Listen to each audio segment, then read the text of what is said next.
Trick Weeks wrote for all three of these characters, and based on what happens to both of these, I'm not okay going into Veilguard. Let's talk about why, because I think that both of these two characters have very, very similar motivations and arcs to what we've already seen of Solas. I might not get through this video without crying, and I'm not going to apologise for that. Legion in Mass Effect 3 was written by Weeks and Sylvia Fetketa-Tucky, I think that's pronounced right. Spoilers for Mass Effect. And you could have different endings for Legion, all of them end in his death. All of them! But there's like the good ending, which is the one I want to particularly talk about. Legion sacrifices his life to give his people free will. I think there's some obvious correlations to Solas when he was freeing his people from the Everneris and what we've seen so far, so I feel like an ending like this could happen.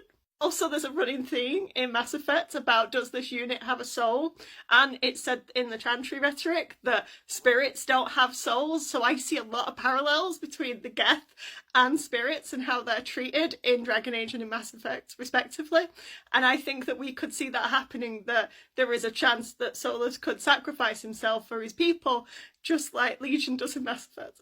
And the saddest part is that I would not change this ending. This ending for this character is perfect and it makes me cry every time. It makes me want to cry just talking about it. It is so beautifully written and I absolutely love it, and it's one of the best parts about the Mass Effect series. It's just handled so well. Mordin Solus, not Solas. Fully written by Weeks in Mass Effect 3, and he also has multiple endings, but the preferred ending does tend to lead to his death. Mordin Solus was part of a research group that caused the infertility of an entire species to the point where it almost led to a complete genocide. And in Mass Effect 3, he comes to a point where he starts to regret his actions and wants to undo his work, and he sees it as a mistake. He does manage to find a cure, but he has to give his life in order to ensure that that cure is spread across the population of this species. And it has to be him because someone else would have gotten it wrong.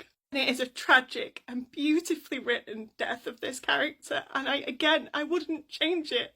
And now we have Solas, a man who deeply regrets so many things in his life, who has done what he can to help free his people to the point where he has caused massive death and massive destruction and regrets just so much. And there has been two previously written characters that had such perfect and beautiful endings that were so tragic that I'm really worried that we're going to get another one. And I'm really worried that there is going to be a way that we could even save him. But I'll choose not to, because I know that this man would sacrifice his life for his people and would sacrifice his life to undo his past mistakes. And I don't want to do it. There's been such perfectly written characters in the past that, again, like Mordin, I could have chosen to save, but I don't, because you can't. The only difference is that you can't romance those two. And you can romance him. And if they make me do this to him, I'm never going to trust Weeks again. I'm going to go and cry now.